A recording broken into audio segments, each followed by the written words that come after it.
Oi, alunos, tudo bem? Aqui é a professora Jéssica. Eu vim aí com uma matéria muito importante quando a gente está tratando de provas de geografia, principalmente aquelas que dão foco em Brasil, que é a parte de hidrografia, já que o Brasil aí é um país muito rico em questão de rede de drenagem, de rios, né, de águas subterrâneas. Então, falar de hidrografia, falar de recursos hídricos é uma temática que é importante para todas as provas.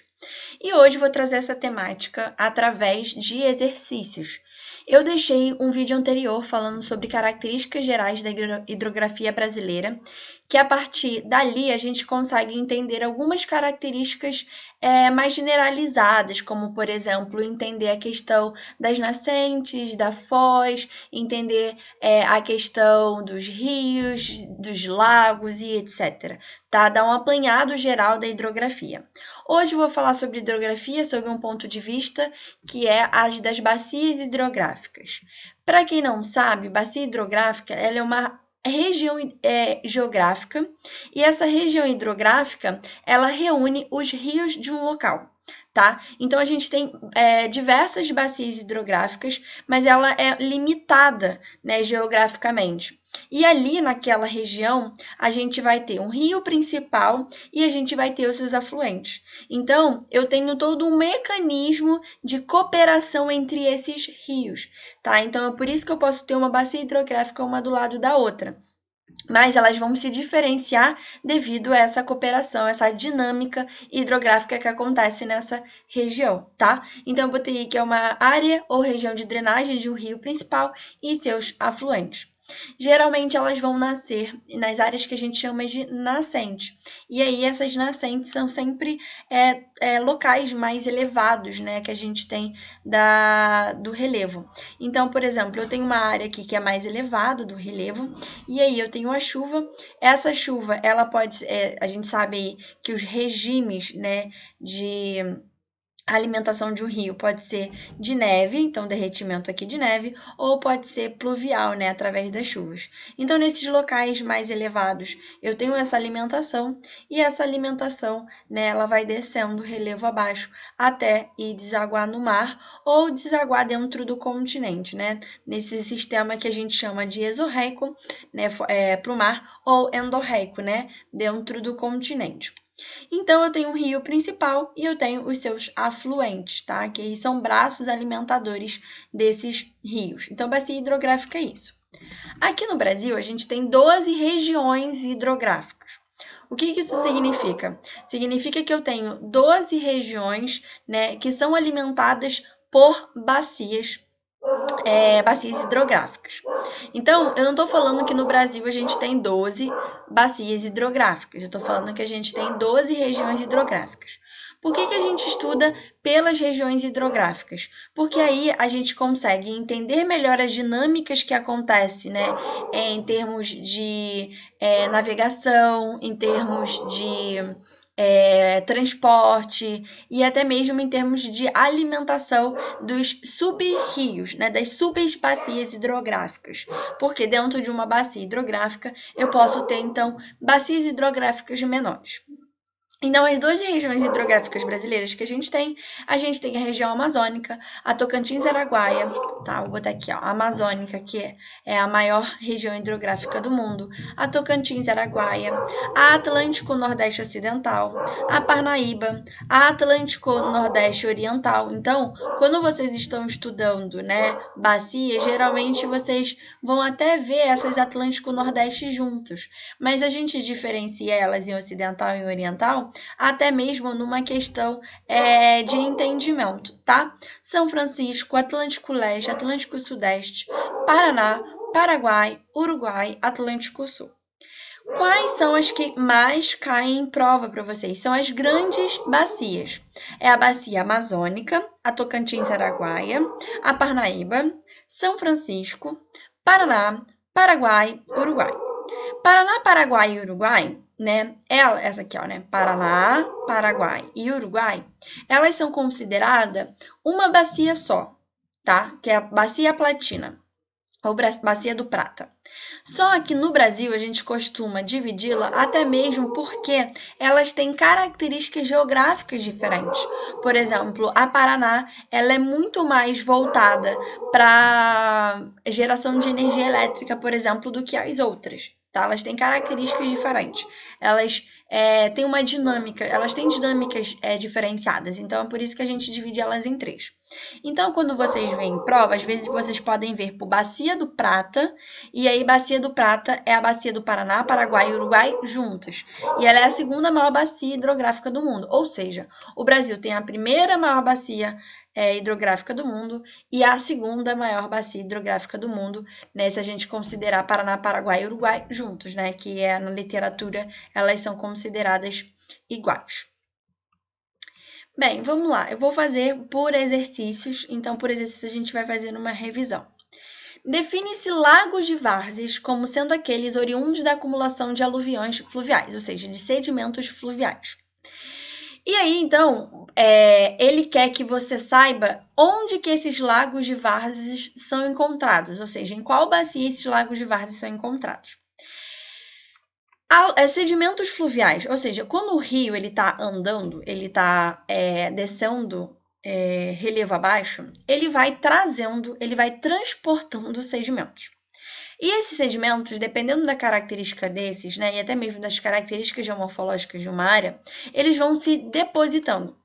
E aí, esses aluviões fluviais, eles vão se depositando, até que eu consigo fazer uma área, né, que é mais elevada e uma área que é mais rebaixada. Então, eu consigo, nessa área mais rebaixada, pegar áreas desse rio e confinar esses rios nesses lagos.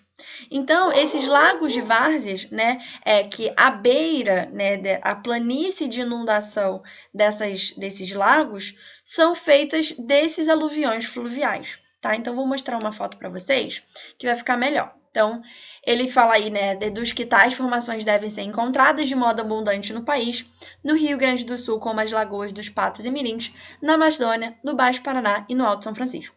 Bem, para eu ter um lago de várzea, eu preciso, então, ter uma área que tenha planície, tem que ser uma área de planície, né, já que eu preciso desse transporte fluvial, e aí eu preciso desse local mais aplanado, né, para que eu possa acumular, porque se fosse uma área muito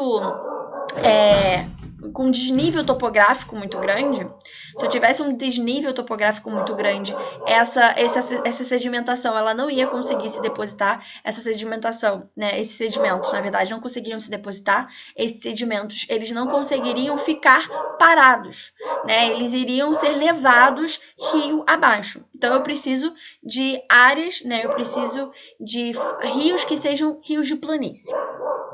E aí, outra coisa importante também é que eu preciso, então, que seja um rio de planície, mas que tenha força o suficiente para transportar esses sedimentos, né? Para que eles consigam parar e se confinar em algum lugar, tá? Então é o seguinte, eu preciso de rios de planície, mas rios de planície que tenham drenagens com força. Eu tenho que ter drenagens que tenham correnteza, seria assim por dizer. E aí, isso é característica de uma bacia hidrográfica aqui no Brasil, tá? Bem, então vamos lá, só para mostrar aqui para vocês o que seriam esses lagos de várzeas. Eu tenho então essas áreas mais rebaixadas, e essas áreas mais rebaixadas, elas são características da planície. Mas essas áreas mais elevadas, elas basicamente são formadas, né, por sedimentos de aluvião. Isso acontece, gente, muitas vezes em um tempo geológico e não em um tempo histórico, tá? Então eu consigo formar esses lagos a partir disso. Então eu preciso ter uma drenagem muito rica, eu preciso ter uma área de planície e eu preciso então também ter, né, uma força nesses rios que acumule essa água, tá? Bem, basicamente esses lagos de várzea acontecem na Amazônia, tá? Na bacia hidrográfica do Rio Amazonas. Por quê? A bacia hidrográfica do Rio Amazonas, ela tem muito essa característica, né, de ser uma área de um rio de planície, mas a gente tem os seus afluentes com uma correnteza muito forte. É exatamente esse motivo que faz com que a bacia do Rio Amazonas ele tenha a maior o maior potencial de navegação, mas também o maior potencial hidrelétrico, porque a gente tem aí também essas correntezas, esses afluentes, né, com forte, uma correnteza bem forte. Vou deixar aqui para vocês algumas características importantes que a gente tem da bacia hidrográfica amazônica. Bem, a gente sabe que a bacia hidrográfica do Rio Amazonas, né? É a maior bacia hidrográfica do mundo, então até mesmo a gente tem um bioma, uma floresta amazônica muito grande. E outra coisa, ele é responsável por 68% do volume de toda a água escoada pelo país. Então significa que a gente tem a maior vazão hidrográfica, né, do país na região amazônica. O que isso significa? Significa que a maior parte da água que a gente tem no país está nessa área. Mas isso significa em uma questão, né, estatística em termos de vazão, tá? O Rio Amazonas, ele não nasce no Brasil, então ele não é brasileiro, ele não é totalmente brasileiro. Ele nasce no Peru, nos Andes, tanto que o Rio Amazonas, né, ele é o único ele é a única bacia de regime misto. E o que isso significa? Que a alimentação dos rios da Amazônia, ele vem de uma alimentação nival, ou seja, da neve dos Andes, mas também de pluvial. Então a gente tem aí o único regime misto que a gente tem do Brasil. Outra coisa que também é importante do Rio Amazonas é que ele também tem o regime misto em termos de foz.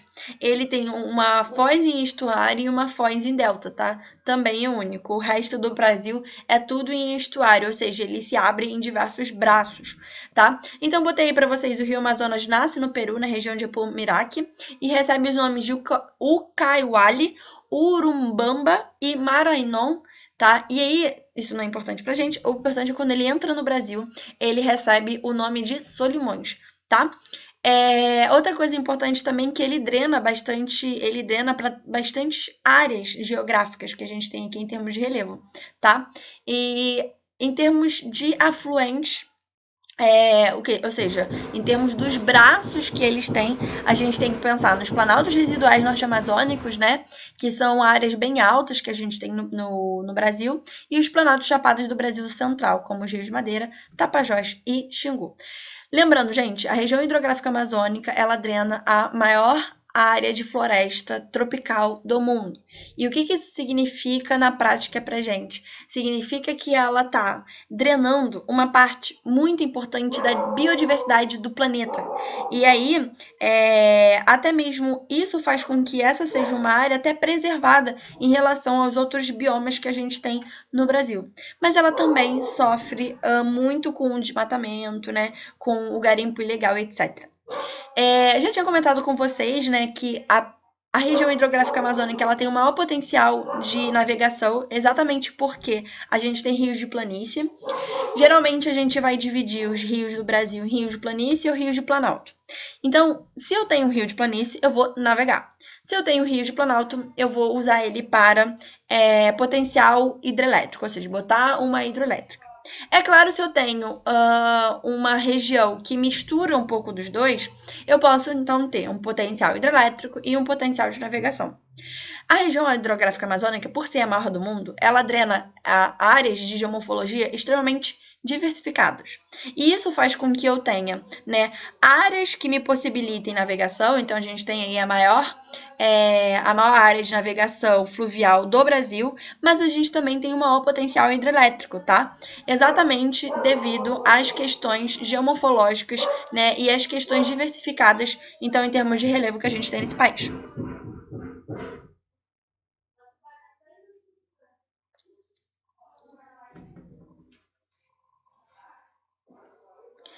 Mais uma questão.